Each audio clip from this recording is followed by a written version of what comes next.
Feel free to, chat in the box if you have any issues today as far as audio or anything, or if you have a question that you want to answer, we'll do our best to answer everyone's questions and monitor the chat box. So welcome. Today we are talking about what to expect when you're expecting to buy a home. So we, like I was saying before, we typically do this in person and from my home, but today we're bringing this virtually for obvious reasons. So if we have any technical difficulties or anything, please just let us know, and we will record it too so that we can share it with you afterwards, and you can kind of rewind, go back and see whatever it is that you want to remind yourself about. All right, so thank you so much for joining us today. We're so happy that you would take this time on a Saturday morning.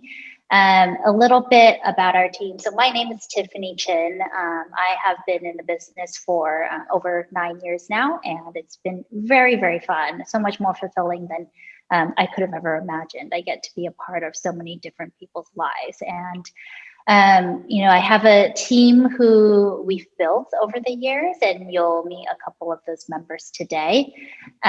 We are based out of the Keller Williams Larchmont office. And what our mission is to educate our clients. We have a strong focus on education first. So making sure you are prepared with the information that you need in order to start your home purchasing process, selling, investing, whatever it may be. So that is our mission, in helping to streamline the process as much as possible for you.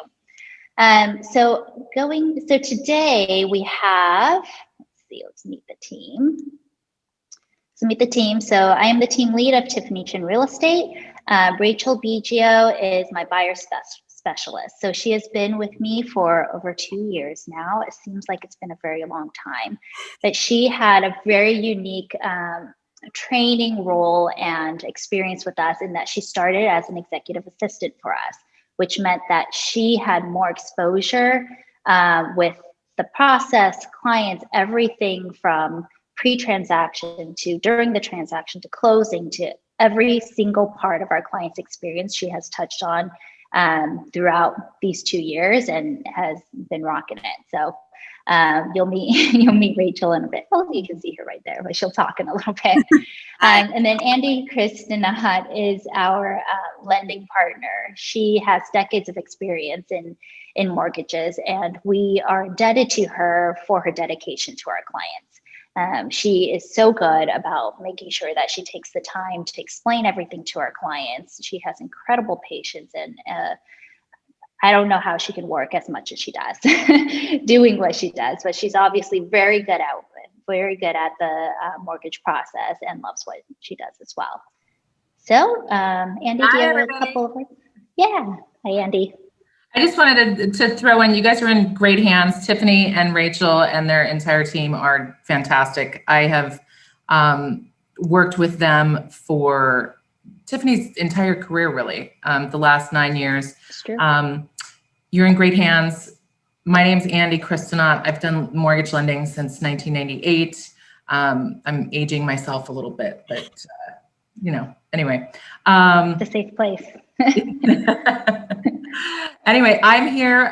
Feel free to answer questions. I'm here to be a resource. So thank you, Andy. Yeah. All right. So next up, so the number one question that we receive as realtors is, how's the market? And especially during this pandemic, we are in a very different time, and people are very much confused about how we can have such high unemployment rates, yet the housing industry is as robust as it is. It doesn't quite add up for people, so we want to share some insights so that you can now be the experts and understand why that is.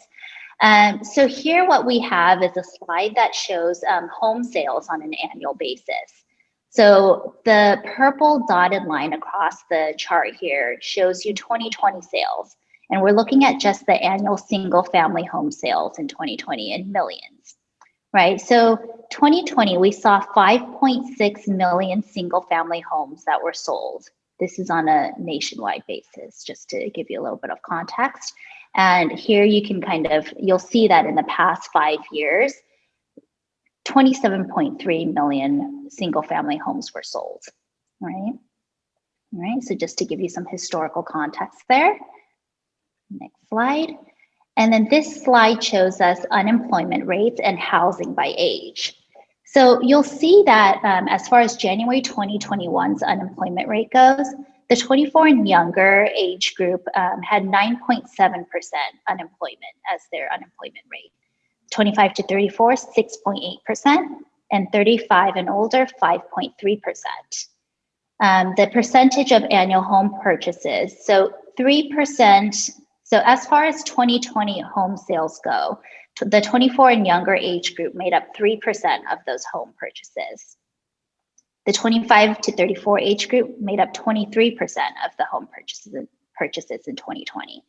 And the 35 and older made up 74% of annual home purchases in 2020.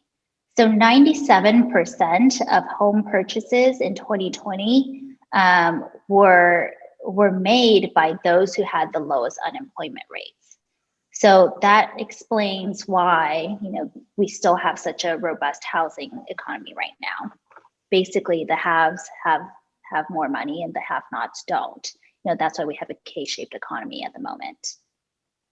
All right, and inventory on an annual basis. So going back to inventory on an annual basis, what we're looking at here is the annual month supply of inventory.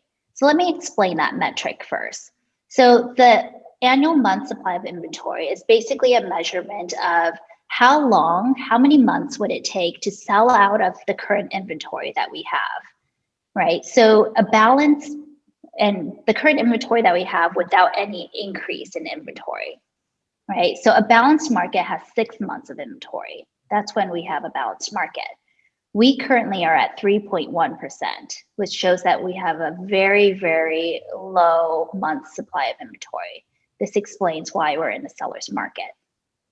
All right, going back, if you want to take a look at that one more time. And then obviously when we're above this 6 month line, that's when we're in a buyer's market. These dates, right? All right, and then looking at historical mortgage rates. So we feel that this is important to understand as well, because the historical average from 72 to 2020 was 7.91%. You'll see at the highest, it was 16.63%. Can you imagine? That was a lot of that's very expensive to be able to borrow money. And we are at a historic low right now at 3.11%. So people have an increase in buying power because it's so cheap to borrow money right now. So when we have historically low interest rates and high demand because of that, and very low inventory, that explains why we have such an increase in home prices. People can afford more, they can borrow more, so they can afford more house as well. And they're competing, each of them is competing for the low inventory that exists in the market at the moment. So hopefully that makes sense. This slide shows us the annual appreciation of home prices. You'll see that in 2020, we had an increase of 9%. An average that we look for is around between 4 to 5% is what we typically see. All right. This is not to scare you. It's really just to help you understand. And what we always tell our clients is, no matter what's going on in the market, you need to be able to comfortably afford your monthly payment, because whatever the market is doing at any given time, it doesn't really affect your value as long as you can keep making that monthly payment and sell when it makes sense to sell, right? So that's why it's so important to focus on that. But we just want you to be able to understand the market right now. All right, and changes in home preferences. So the pandemic has obviously changed a lot of people's perspectives on their lives and many times their homes. So the home has become people's office where they raise their family, which it always was, their church, their school. It serves so many purposes now that people have really been paying attention. I think that has also led to the surge of activity right now, because people are realizing that they need more room. So in a recent survey, KW agents reported the following trends. So demand for home offices, large backyards, and high-speed internet has increased significantly now that people are working and spending more time at home. Yeah, large backyards in order to be able to get outdoors and, pretend you're dining out. The pandemic has really changed what the home stands for, right? And that's why also that people have really been flocking towards single family homes. And we've seen a surge in activity in that sector as well. All right, the importance of proximity to work and amenities has decreased. Clients showed increased interest in suburban and rural areas, while only 2% reported more interest in urban areas. It'll be interesting to see as time goes on if those who went to suburbia come back too. But we still see plenty of people who are in the city, obviously, because they know that their lives are still here, right? Oops. All right, and with that, I'm going to turn it over to Rachel, who will walk you through the home buying process. Okay. So this is just kind of a very simplified flow chart of, kind of how the home buying process works. Now, we can get very detailed. We're not going to do that today because we don't want to overwhelm you guys. So I'm going to try to just give you the basics of what we're looking at. So first thing you got to do, you have to select a real estate agent. Almost before that, if the most probably important thing you can really do is obtaining pre-approval. So Andy's going to talk about, what that means next and kind of that process. But it's really, really important that before you start looking at homes, before, where you're comfortable financially. The last thing we want to do is take you guys to show you properties and you fall in love with something that you can't afford. So it's really important that you get pre-approved.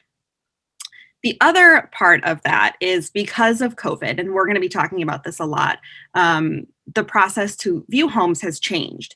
And a lot of properties will require us to provide a pre-approval letter before we can even go look, because they want to make sure that people that are coming through the homes are qualified and ready to go, and they're not there just to, kind of waste people's times. A lot of sellers are also still currently living in their homes, and so really don't want people coming through that aren't serious. So it's very important that you get pre-approved. Once you're pre-approved, then what we encourage you to do is to spend about an hour going through your wants and needs in a buyer consultation. Now, we're doing part of that today. During the consultation, we will walk you through this process. And then the other part of the consultation is really getting into the nitty-gritty of what is important to you in your future home. And, if you're buying with someone, you may not know all the things that are important to them. So it's really important that we spend the time before we start looking so that we get a really good picture of what it is, that you're looking for. So at the end of the consultation, what we'll do is we'll set you up with a custom MLS portal. Now, probably everybody here has either looked at listings on Zillow, on Redfin, all of those listings that you see originally stem from the MLS. So agents will input all their info there, and then it kind of shoots out to those syndicated sites. So what we'll do is we'll kind of take the basics of what you're looking for, and we'll set you up with this portal. And this portal serves two purposes. One, you can search in it just like you would on Zillow or Redfin. And the other is that it will send you ideally daily emails that have all of the new properties that have come up within the parameters that we set. So this way you don't have to spend all your time, every day looking on Redfin. Now, we have clients who actually really love to do that, and that's totally fine too. We, encourage you, if you like, to spend your time doing that, by all means. I get a copy of all of our clients' those daily emails. So usually it's like the first thing I do when I get up in the morning. This is so sad, but I'm like laying in bed, just kind of like scrolling through and seeing like, oh, what's come through, what could be a good fit for people. So once we start having, all of those listings, the next thing we need to do is, select properties to go see. Now, because of COVID, we especially in California right now, like we're not allowed to do open houses. So if you want to go see a property, we have to schedule a showing. We also have to sign a waiver, so it's a little bit more intensive to get into those properties because everybody kind of wants to go at the same time. So we always suggest as soon as you see something that looks really interesting, you let us know right away. And then we will go view properties. Now, this is the fun part. It's fun to go see. It's some properties we will, the listing agent will be there. So that's kind of helpful because then we can ask them all kinds of questions.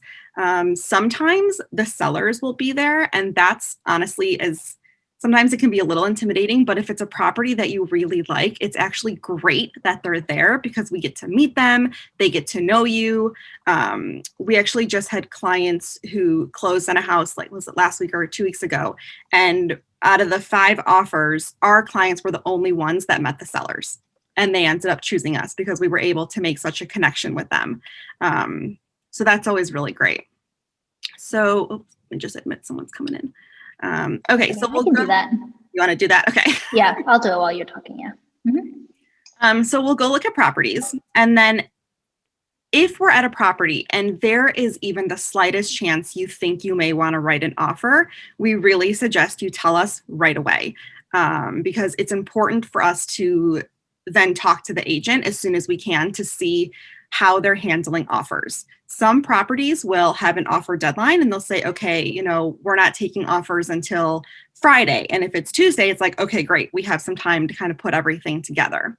Some properties are, reviewing offers as they come in. So if we see a property, say at 4:00, and I call the agent right after and they say, I already have 3 offers in hand, we need to get your offer in their hands right away. So we always kind of say too, as agents, we can always get you out of a deal, but we can't get you in once, that window of opportunity has passed. So if you think you want to write an offer, what we'll do is, we'll talk to the agent and we're going to try to find out everything we possibly can.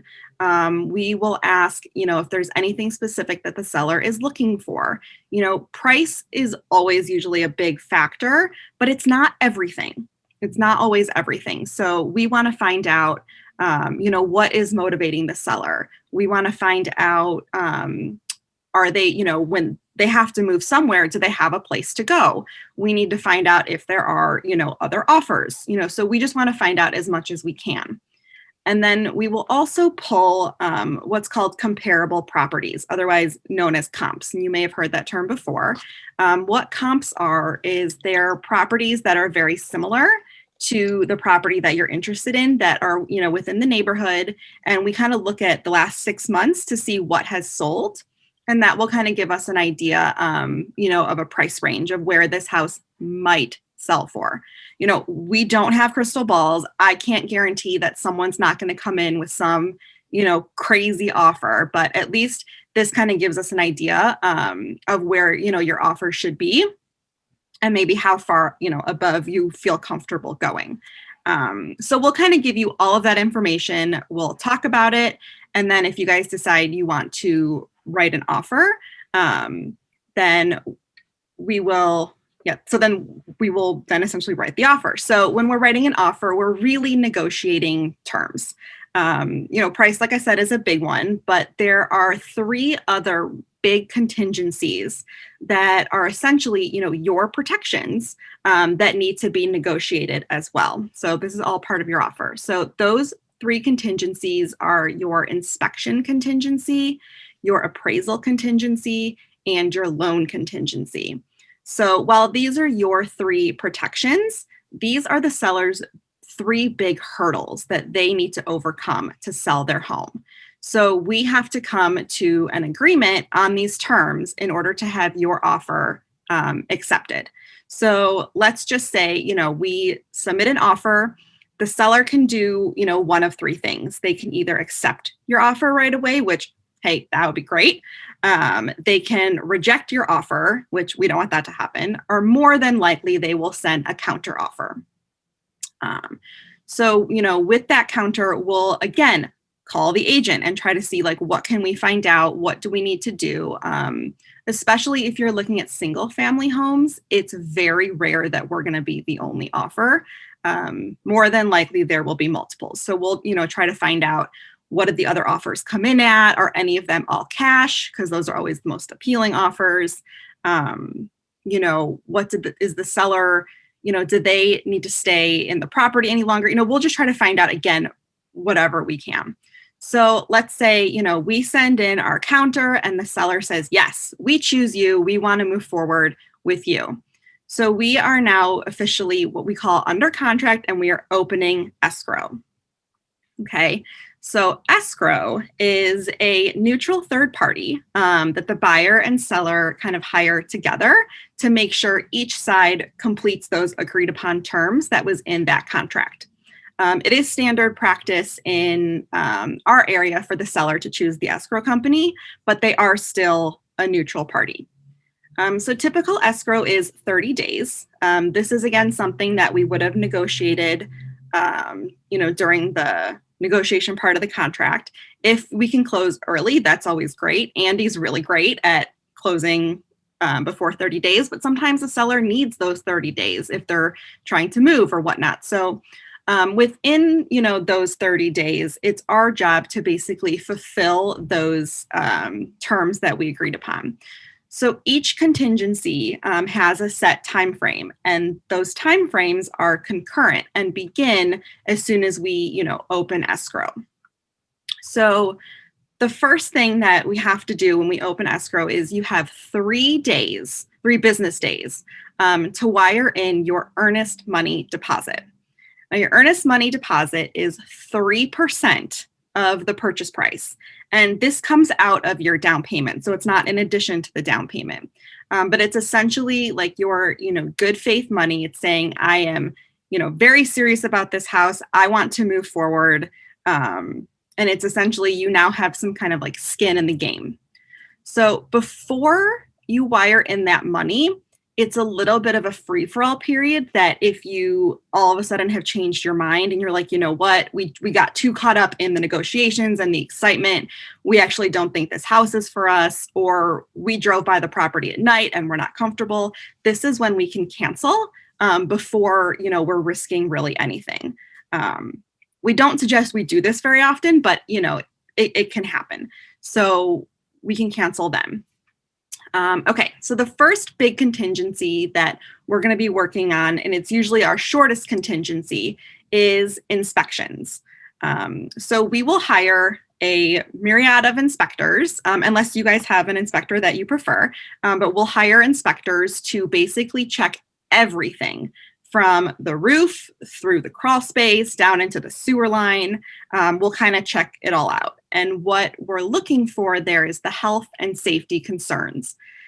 Every property that you buy, unless it's new construction, someone has lived in it. So it is used. There are going to be cosmetic problems. There are going to be holes in the wall from, pictures on the wall. There's going to be stains on the carpet, scratches on the floor. That kind of just comes with the territory of buying someone's home. But what we want to make sure is that you're investing your money into something that is safe, and that there's, no real health risks. So we'll do all of these inspections. And then at the end of inspections, we'll kind of get together and say, okay, these are kind of the things that we're concerned about. And this is what we want to ask the seller to take care of before we close on the property. So it's another chance to basically negotiate. And before COVID, sellers were much more willing to make repairs on properties. We'd give them kind of a breakdown of a list and say, these are all the things we want fixed. Because of COVID, a lot of people really don't want, different people in their homes and inspectors and handymen and all of that. So more than likely, instead of fixing those items, they'll actually offer to give a credit. And the credit will go towards your closing costs. And we'll talk about that closing costs in a minute. We actually kind of prefer the credit because that way you can take that money and hire the people that you trust to make those fixes versus, if the seller agrees to do it, you're at, we have to trust that their people will do a good job. If they do agree to make those repairs, we will do a final walkthrough at the end of escrow to make sure that those repairs were actually done. And we will ask to see, receipts and proof, that all of those things were actually completed. So when we submit our request for repair, the sellers can either agree to it, they can flat out say, no, there's 10 other offers. We don't want to make these changes, or more than likely they'll send us a counter. So, it's another chance to kind of negotiate. If we cannot come to an agreement where you feel comfortable, moving forward, if there's major issues and you're like, what, we don't want to take on that expense, and the seller is not willing, to help, then we can cancel and get that 3% deposit back for you. Ideally, we don't want that to happen, but it can happen.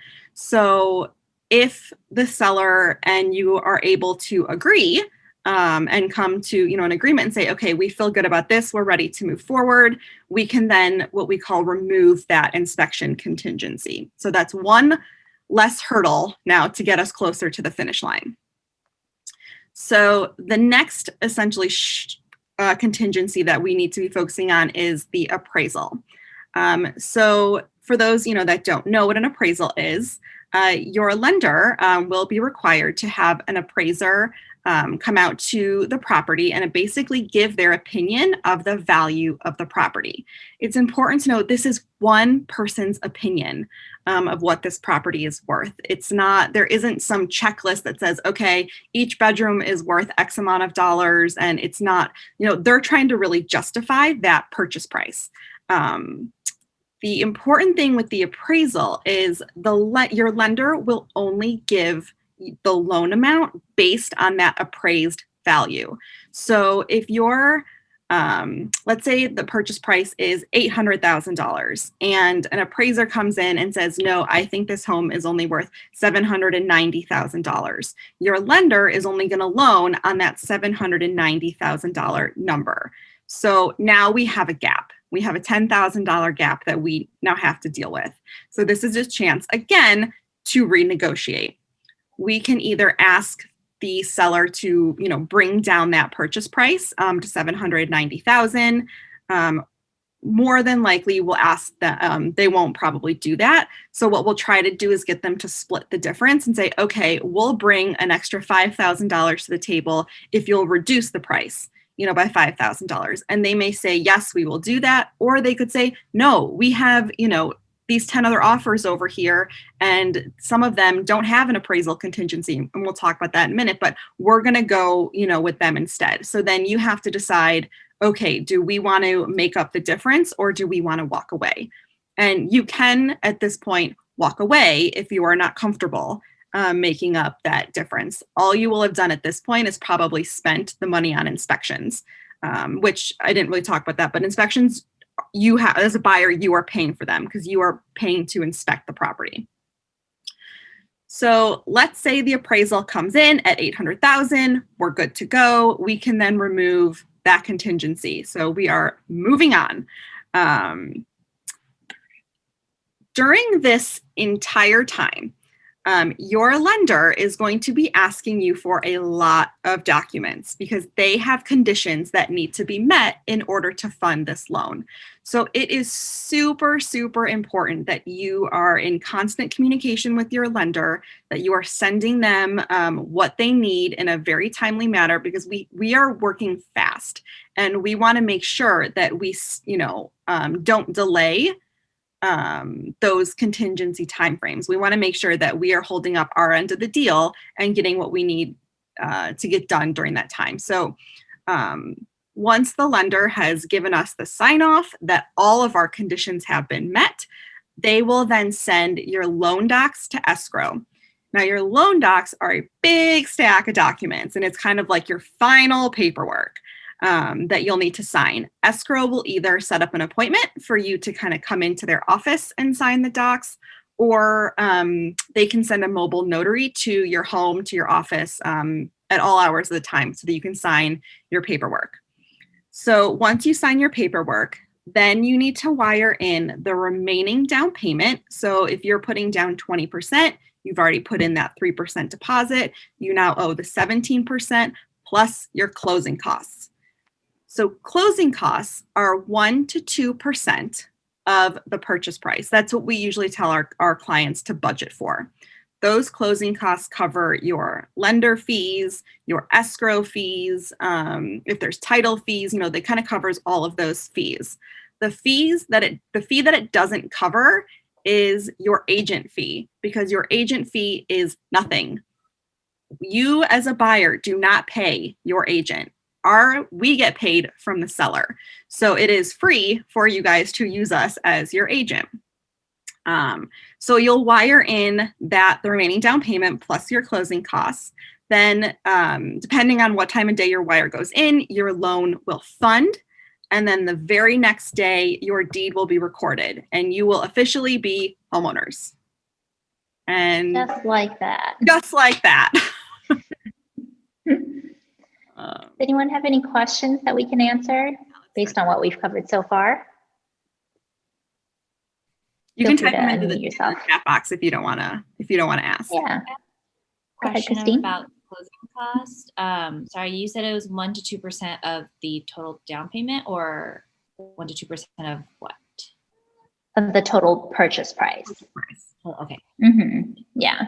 And the reason why it's such a range is that it really varies on the structure of your loan too. What type of loan you're getting, the fees involved in there, like what you're paying off at closing as well. Some people pay their property taxes within closing, some don't.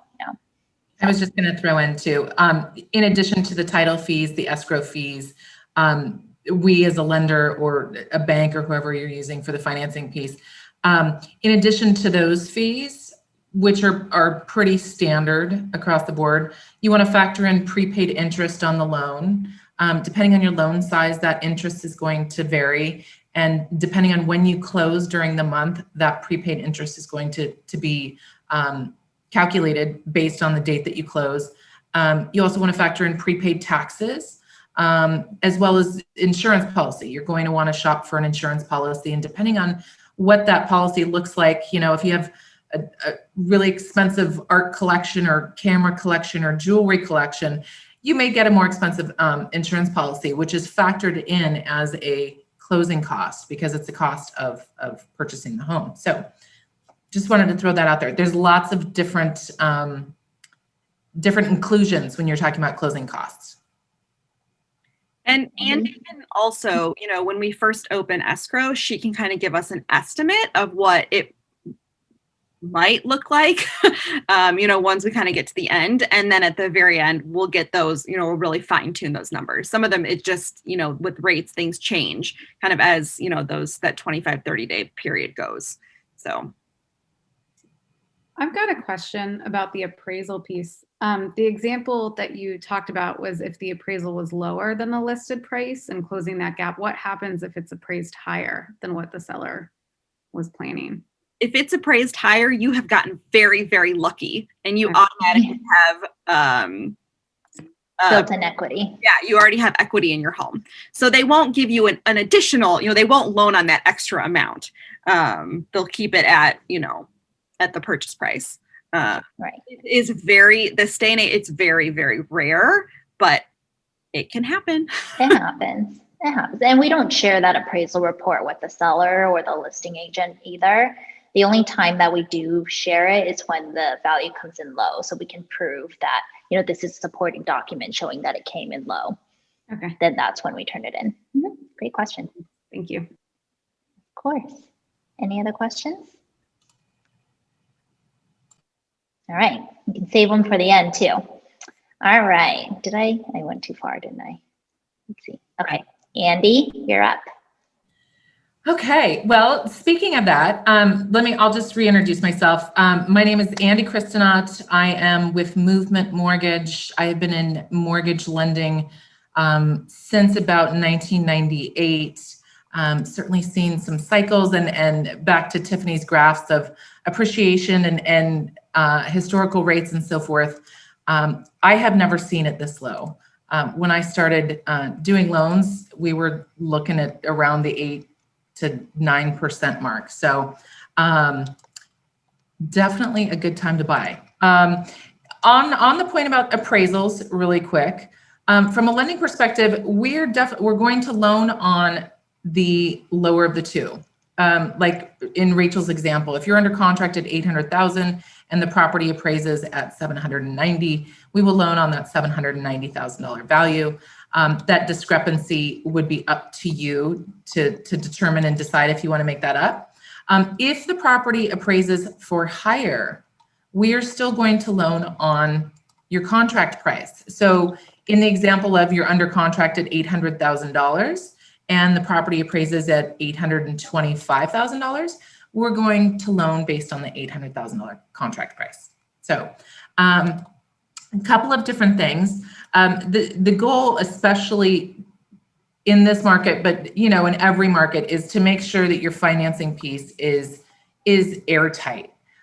More than anything, I would say even above and beyond purchase price and so forth, when you're submitting offers, everyone wants to know that you are a true viable buyer and you have the ability to purchase the home that you're making an offer on. So it's my job to make sure that we have your financing ready to go.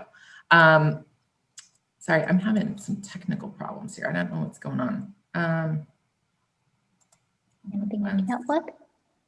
No, it's this. There's a screen that is popping up and it won't stop. Oh. It's not in Zoom. It's another screen. Anyway. Oh. Okay. So in terms of the pre-approval process, I try to make it as easy as possible, as painless as possible. I'm sure everybody's had or heard some nightmare stories where lenders or banks are asking for organs and pints of blood and stuff. I try not to go down that road. My goal and objective is to make sure that we do as much as possible on the upfront, so that once you're out looking at properties and you're writing offers on properties, I'm ready to go. And once your offer is accepted and we're in underwriting, that I'm not asking you for 25 more pieces of documentation or making you jump through a bunch of hoops. I try to be as efficient as possible up front. The things that you can expect to get pre-approved are going to be based on your circumstances. What do you do for work? Are you self-employed? Are you W-2'd? So on and so forth. The documentation we're looking at in general, we're looking at the last 2 years of tax returns. We're looking at W-2s. We're looking at pay stubs. I'm looking at assets to make sure that you have the funds for the down payment. Down payment can come in many forms. It can come savings. You could sell stocks, 401k. You could get money from a family member. Whatever the form of the down payment is coming from, that's going to be part of your pre-approval process. So I'm going to ask you for bank statements and so forth to document that you have the ability for the closing costs, the down payment, and potentially the reserves, depending on what loan program you are qualifying for. There are a lot of different loan programs out there, and each one has different caveats and requirements and guidelines, and requires a little something different, just depending on what price point you're in, how much you're borrowing, what your credit score is, all of that. In addition to the tax documents, the pay stubs, bank statements, we need a valid ID. We need to make sure that we're loaning money to who you say you are. It can be driver's license, passport, permanent resident card, you name it. And we go through all of this in the pre-approval process. If somebody's retired or collects child support, Social Security, pension, anything like that, we're going to look for award letters, is what we call them. If somebody's divorced, we're going to ask for a copy of the divorce paperwork to verify that there's no alimony or child support due. Things like that. It sounds a little invasive, but we're loaning quite a bit of money. If you're talking $200,000 loan, or you're talking $1.5 million loan, we need to make sure that everything checks out and that you have the ability to repay the loan. Hold on one second. My computer is Going crazy. it's going a little crazy here. I'm Do trying you to want close the it. next slide? What's that? Do you want the next slide? Yeah, I'm Oh, you I'm did. trying to Yeah. close out some Okay. windows because I don't know Oh. what's going on here with this situation.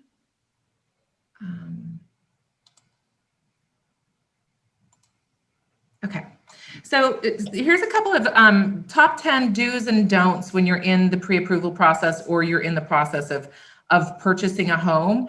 And I would suggest looking at these things, you know, whether you're a month out or 6 months out from buying, even a year out, depending on your circumstances and so forth. I would look at these and really take these into consideration if buying a house is on your radar anytime soon. It is really important that you don't apply for new credit. Credit cards, car leases, car loans, student loans, debt consolidation, all of those things and those credit pulls will impact your credit. In addition to the credit pull, any sort of additional debt that you have that shows on your credit report is going to count against you in your qualifications.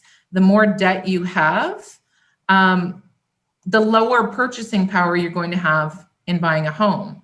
So you want to make sure you keep that at a minimum. If buying a home is on your radar, you definitely don't want to go out and charge things up. In addition to that, so existing credit cards or student loan accounts, any sort of existing revolving accounts, you don't want to go out and run up a bunch of credit card balances. The general rule of thumb is to keep your balances below about a 25% of what your available balance is. So if you have, you know, a 10,000 line of credit on your Visa, you want to make sure that your balance stays below roughly the $2,500 mark. The closer you get to the balance limits, the more it's going to impact your credit score. For some reason, I cannot. Are you guys all still there? Yeah, Okay. we're here. Sorry, technical issues.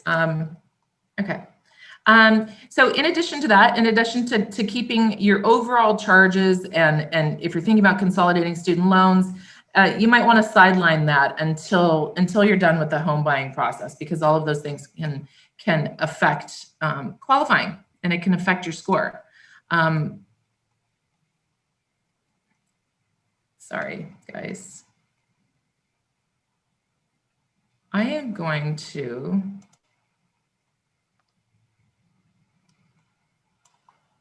I don't know what is happening. Sorry. Can you see the screen share still? Yeah, I can.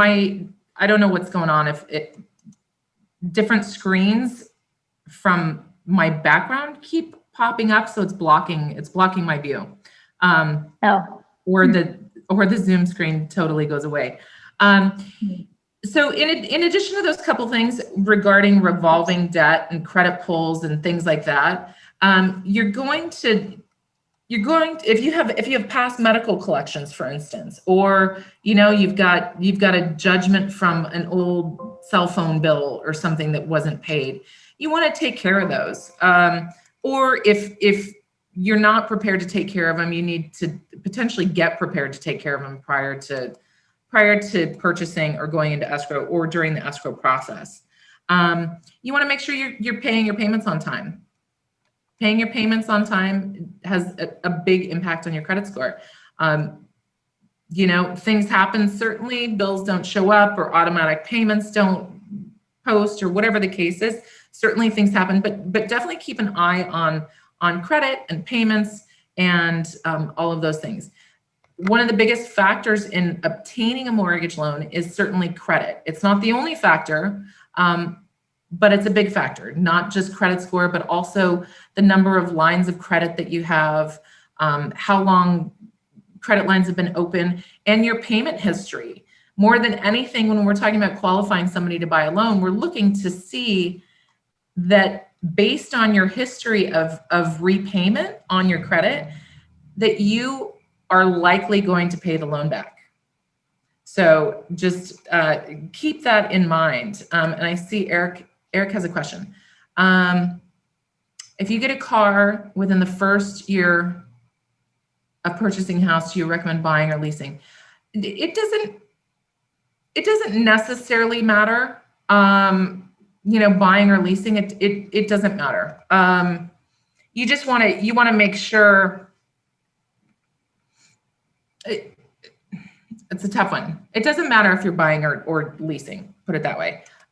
In terms of timing and having your credit pulled, I mean, it is what it is. If you have to get a new lease or buy a new car, and coincidentally you're getting approved and looking to purchase a home in the same month, it is what it is. It's not the end of the world. This is more just guidance. If you're thinking about buying, this is just a few tips to keep on your radar and to keep in mind. You just don't want to go and run up a bunch of debt or have your credit pulled 15 times before you're going to think about buying a house. All right. And if anyone has any questions of if they should do something or not, they can, call Andy first before you make any big moves like that. Yeah, Right? Definitely. You definitely want to ask, and this is all part of the process too. So I have clients that get pre-approved and maybe don't buy right away. It could be 6 months from now. It could be a year from now. I have clients from a couple years ago that are just now actually in escrow. So whatever the case is, I don't just disappear. We want to stay in contact. We want to make sure things are updated. If you have questions on leasing a car or buying a car or timing or paying something off or whatever, I'm always happy to make suggestions and give advice just based on my experience in terms of lending. So Great. Thanks, Andy.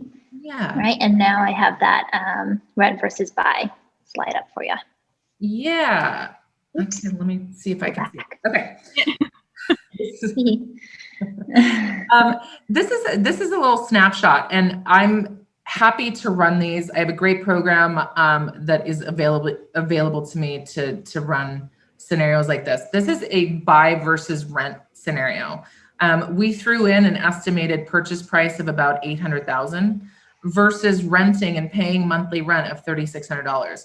So this breakdown is over the course of a 10-year period, and it roughly shows based on Los Angeles County and based on historical averages, as well as current interest rates and so forth. This shows the difference of purchasing a home versus renting for the next 10 years. If you're talking about buying in the first year, and this scenario is based on an $800,000 purchase price with 10% down. So $80,000 down payment plus closing costs. You're looking at a monthly payment all in with taxes, insurance. We even threw in roughly $150 of maintenance and repairs per month on the property. You have a monthly payment of roughly $43.95, so almost $4,400. If you're talking about comparing it to rent of $3,600 a month, plus you throw in renter's insurance and so forth, you have a monthly rental cost of about $36.54. If you take the average, the historical average over a 10-year period with rent increases as well as property value increases and inflation and all of those things, over the next 10 years, if you were to stay in a rental at $3,600 a month, by year 10, that monthly rent would be almost $5,200. Whereas your mortgage payment, if you stay in the mortgage for the next 10 years, your mortgage payment stays the same. You're at $4,400, let's call it. So as you can see over the course of the 10 years, your payment on owning stays the same and your payment on the rent goes up. In addition to that, down below it shows an appreciation gain. This is again calculated on historical averages for Los Angeles County. Over the 10-year period, you're potentially looking at almost a $650,000 appreciation gain. In addition to that, amortization gain would be the amount that you would have paid down your loan. So if you take out a loan at $720,000 over the course of the 10-year period, you're paying down that loan by $172,657. Your remaining balance at that 10-year period is roughly $547,000. Does that all make sense, you guys? And down here, if you look, it's a little hard to see. Under the appreciation gain, you have the starting home value of $800,000. The forecasted appreciation, again, this is based on LA County averages of roughly 6.12%. Estimated value after 10 years is $1.448 million. So you've appreciated almost $650,000 over that 10-year period. Does anybody have any questions about that piece of it? No?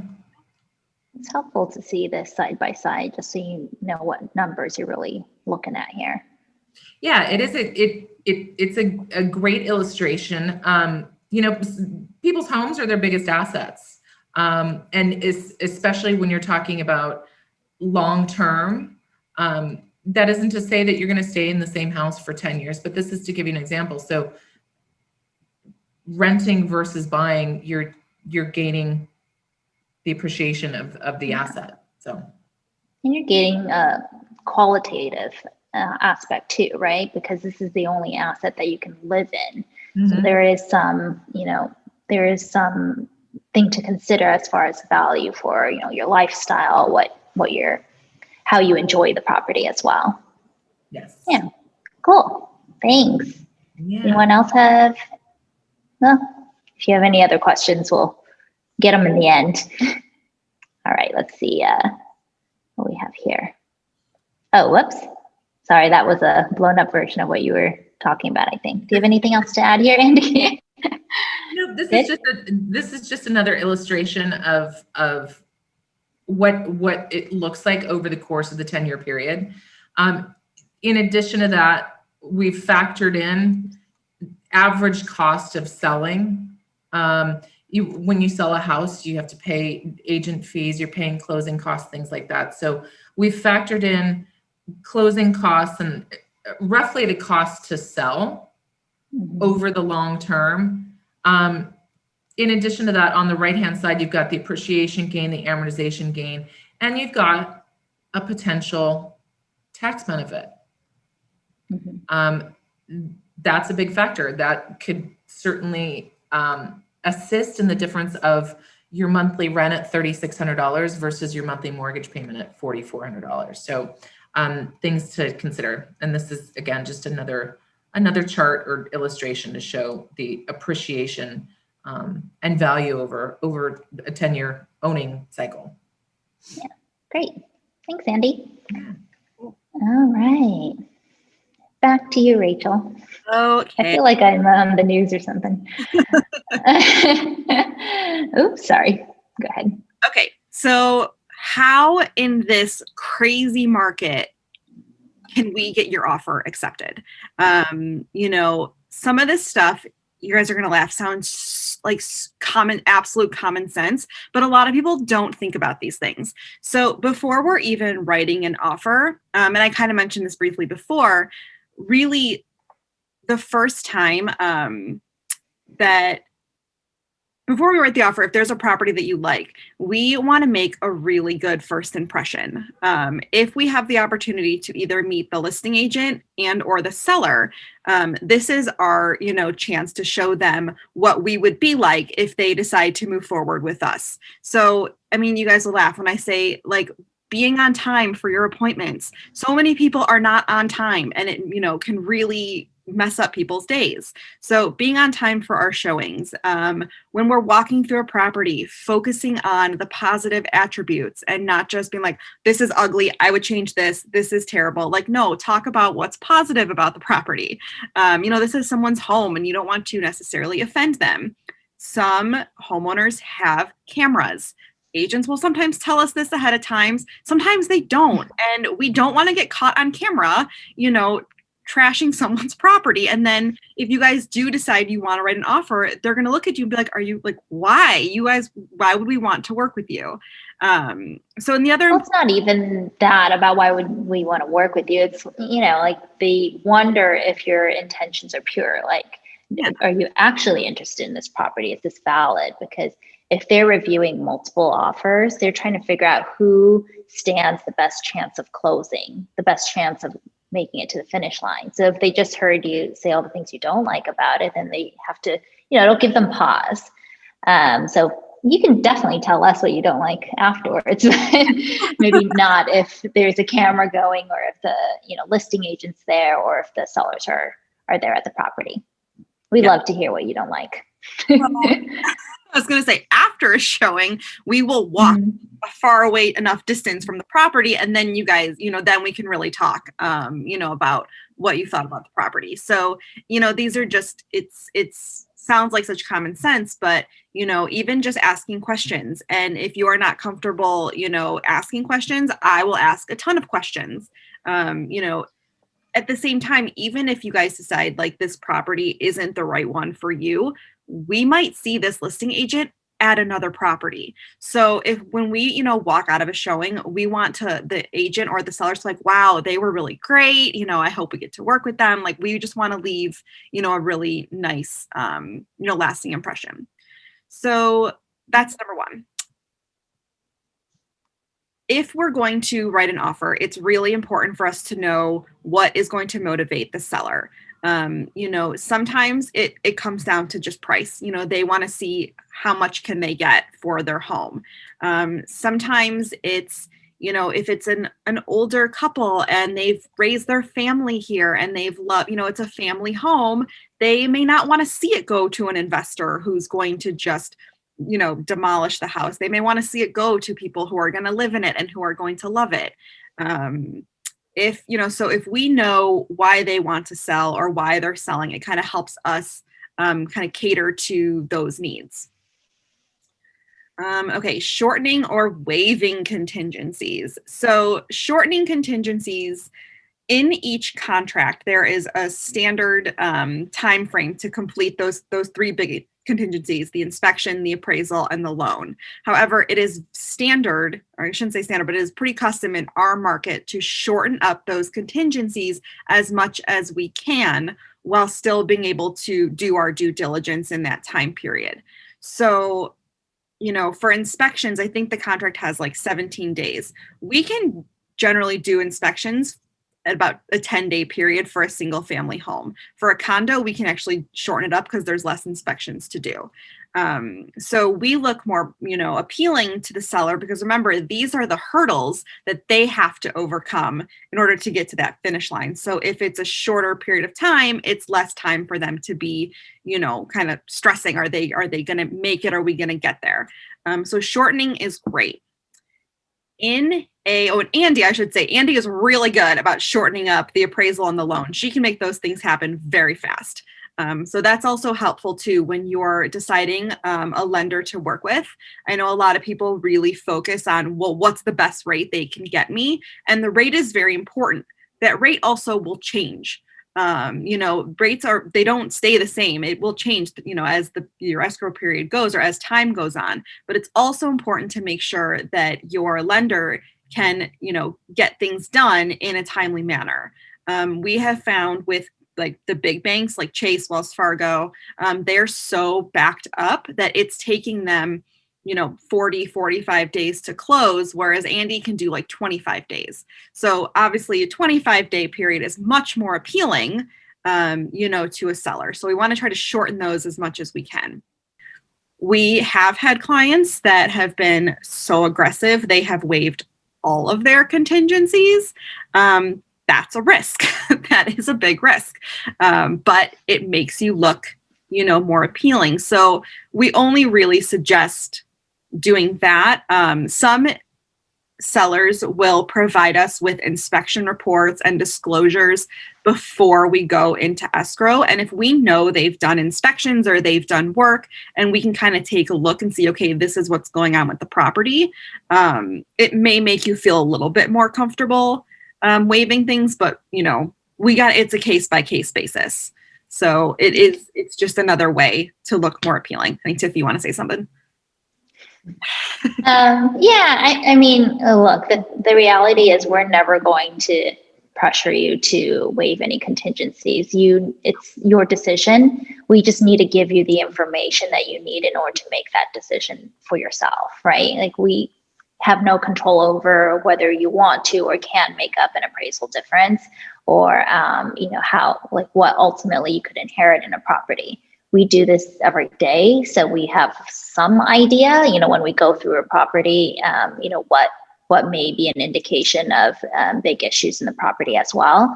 But we're not crawling under the house to see what's going on in the foundation. We're not climbing on the roof. So it just really has to be your tolerance. A lot of agents, when they're buying, they're like, look, I know what could be down the line. So if I really love this house and it's a crazy bidding war, then we will waive all our contingencies in those situations.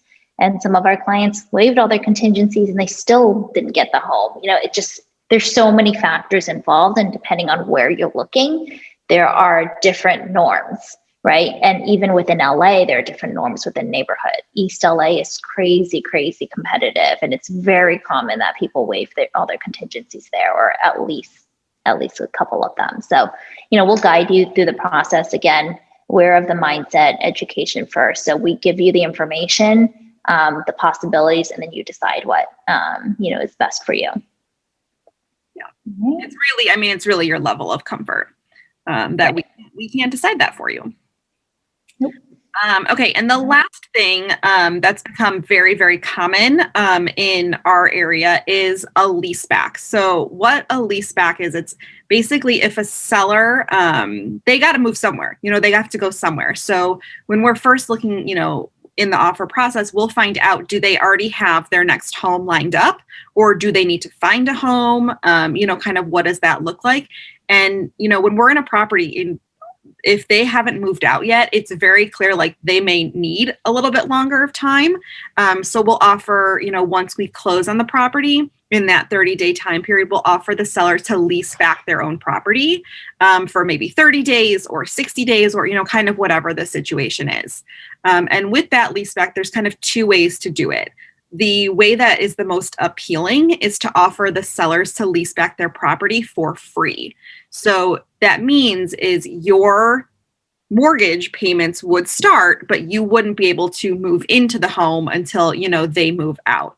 So it's almost a way of putting a little bit more equity into your offer price, because it's like you're giving them, 2 months or 1 month, whatever it is, free to stay.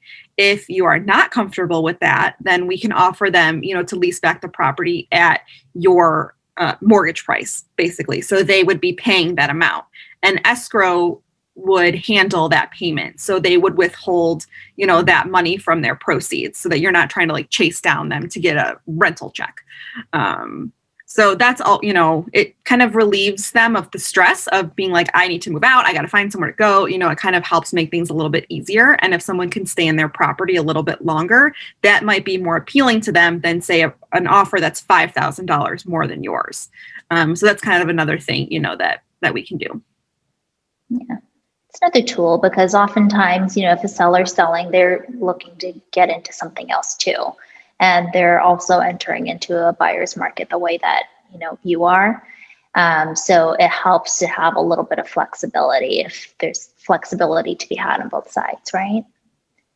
Okay, great. Okay, Rachel? All right, keeping you safe. So with, the pandemic, it's really changed essentially before we get into escrow, that whole kind of process. We kind of touched on some of this stuff earlier, so I'll make this fast. But your health and safety is our number one priority. We want to make sure you guys, stay safe. So the first thing that we really suggest is this no looky-loo. And what that is if you're really not serious about a property, don't waste time going to see it. We have to schedule these showings. We don't want to expose you to anything that you don't need to be exposed to unnecessarily. So unless it's a property that, you are pretty serious about, we say, let's skip it. When there were open houses, sure, you may wander into a property that, was $1 million higher than what you could afford just because you wanted to see it.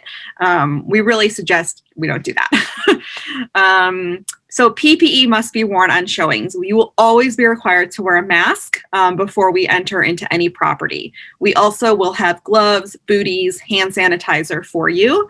While we're at a property, if you are not comfortable touching things or opening doors, I'm happy to do that for you. That's what I'm here for. So and every house kind of has different rules. So everyone has to wear a mask, but some sellers are okay if you walk in without booties. Some of them want you to put on those blue booties, just kind of varies. Some want you to take off your shoes. So something to kind of think about.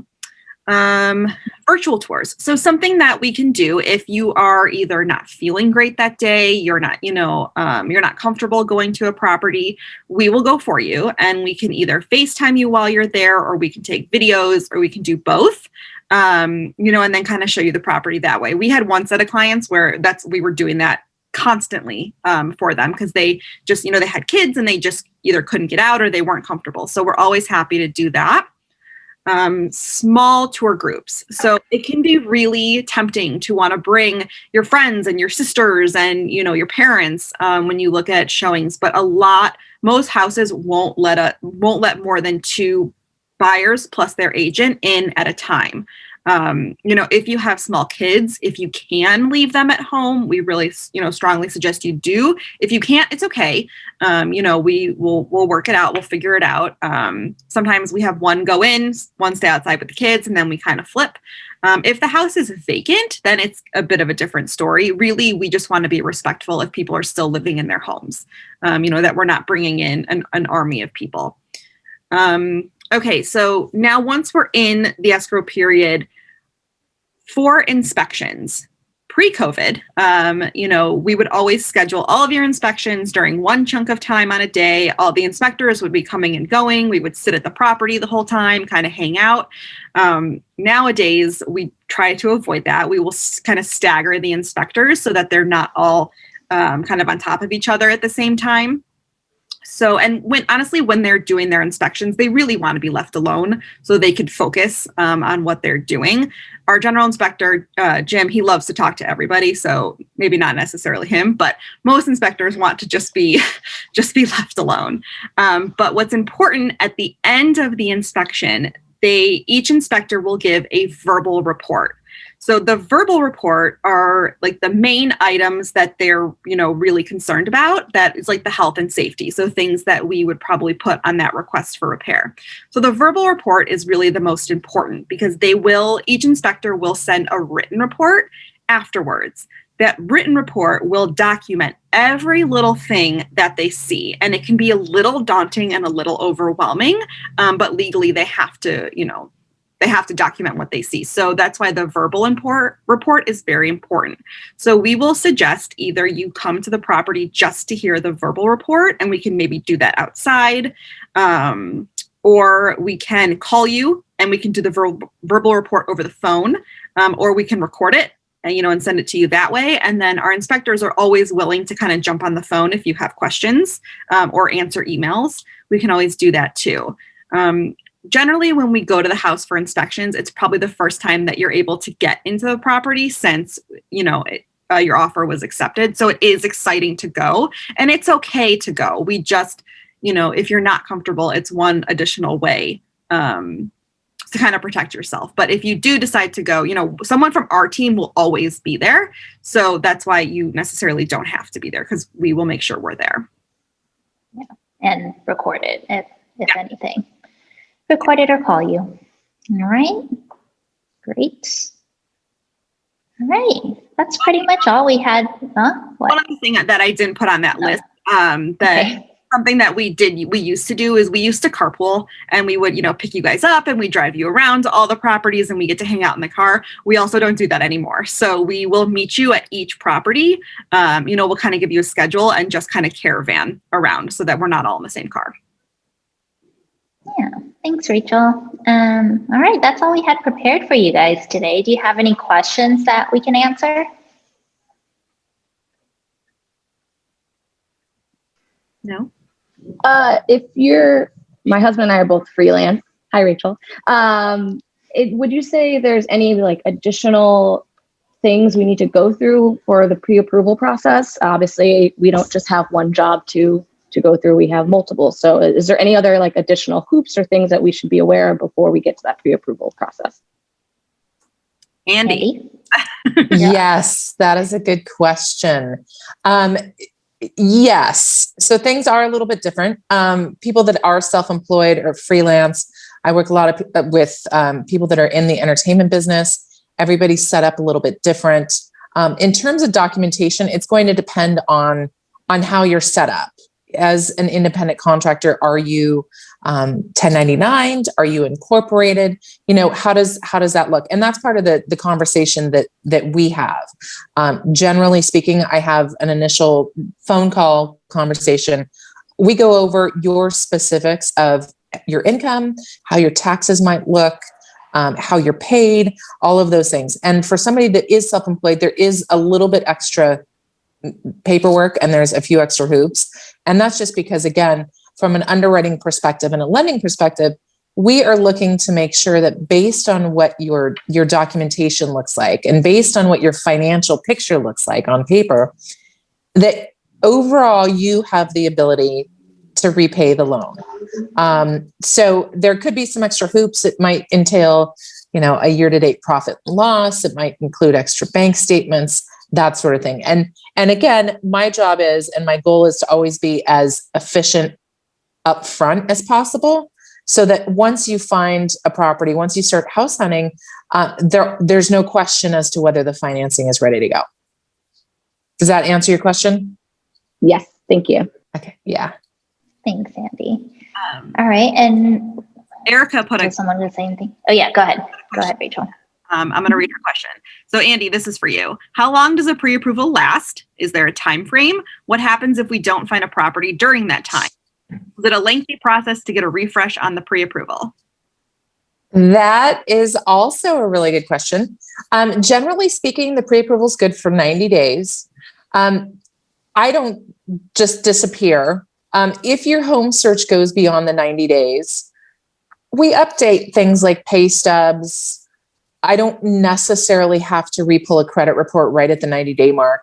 We'll have a conversation about, has anything changed? Have you bought a car? Have you leased a car? Have you opened any credit cards?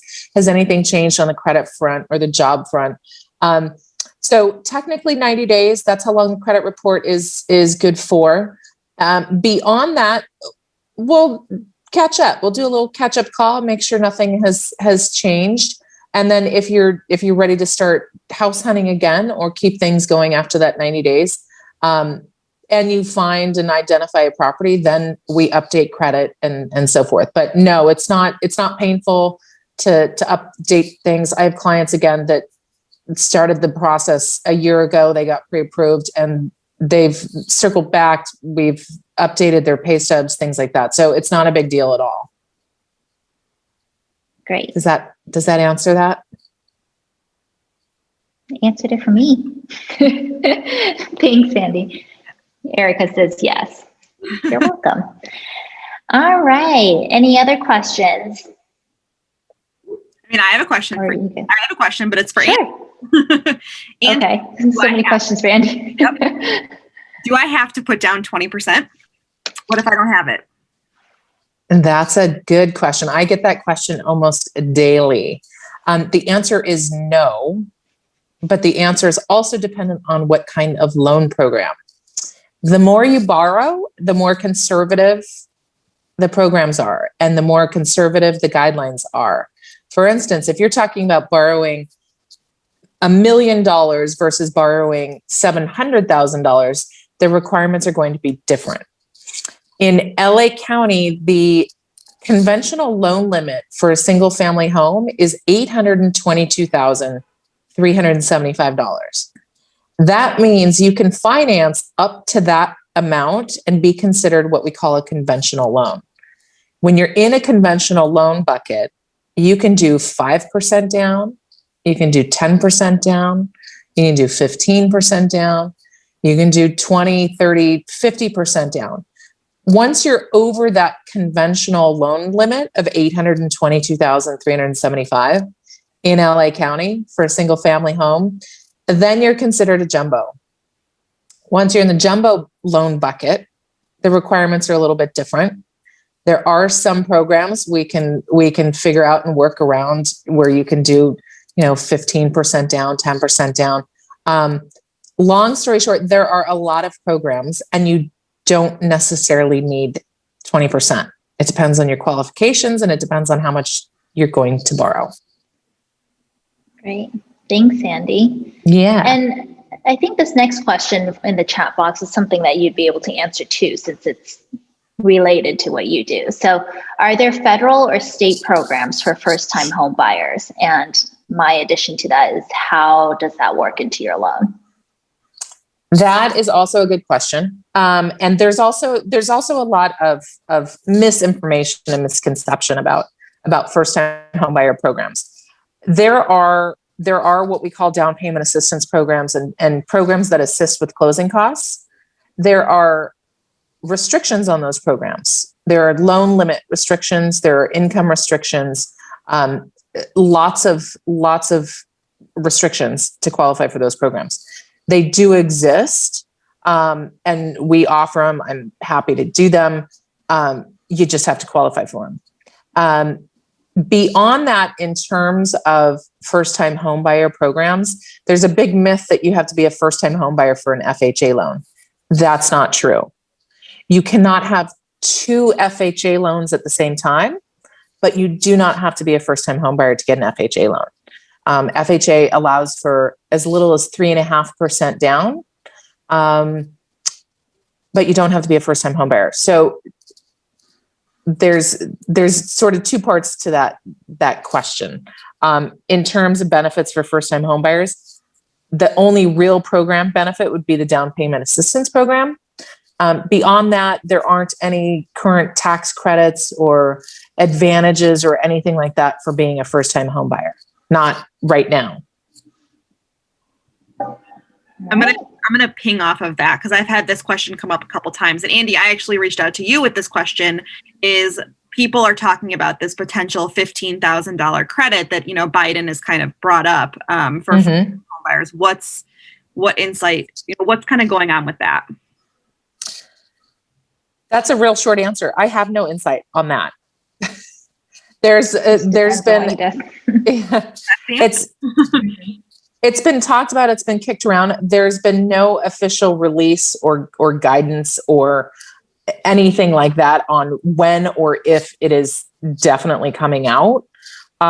There's been talk of 15,000 being sort of the mark. It could potentially happen at closing as a credit. It could come in the form of a tax credit. We don't know. There's not enough information out there. And for somebody thinking about holding their breath on that credit, I would say don't. There's a cost of waiting factor. And we don't know when or if it's going to happen. Right. So. Okay. Awesome. Anything else before we wrap up today? No, everyone's tired, huh? We're all getting restless sitting here. All right, you guys. Well, thank you so much for joining us today. You have our contact info. If you have any other questions that come up, please feel free to reach out to us. We're here to be a resource to you. And Andy's on that email too that you received with the Zoom link. So we're here for you. Thanks for joining. Enjoy your afternoon and the rest of your weekend. Thank you, guys. Bye, everybody. You're welcome. Thank you. Thank you.